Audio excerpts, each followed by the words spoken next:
The setting could hardly be more scenic. Alberta has some of the world's most breathtaking landscapes.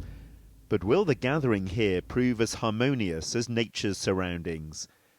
They want to focus on issues such as the economy, climate change and artificial intelligence. But the Israel-Iran conflict threatens to overshadow this summit, as does Donald Trump's arbitrary imposition of tariffs. The fact that there is ongoing tariffs on these countries and that they're in the middle of trade negotiations, which are not really part of the G7 agenda, trying to set that on the side and still move forward will be a challenge for the participants.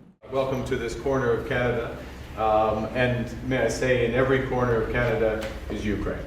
And then there's Ukraine. Canada's Prime Minister Mark Carney has invited Volodymyr Zelensky to come and make another pitch to Trump. But the US president is no fan of the Ukrainian leader, and his belief that Russia should be welcomed back into the group that threw it out following the annexation of Crimea doesn't bode well for Kyiv's prospects. It would have been a lot better if Russia was in. You know, a lot of people would say, oh, that's not it, because if Russia was in, you probably wouldn't have this war. And if you had a different president, you wouldn't have the war either. This is in theory a gathering of equals, but as the world's biggest economy, the US always has an outsized influence.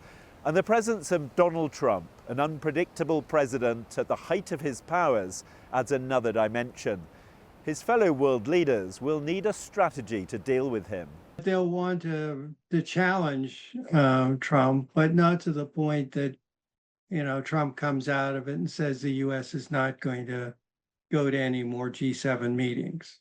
That's the worst outcome. They want to preserve some transatlantic cooperation. And whether or not they can achieve that could have implications well beyond the nations participating here.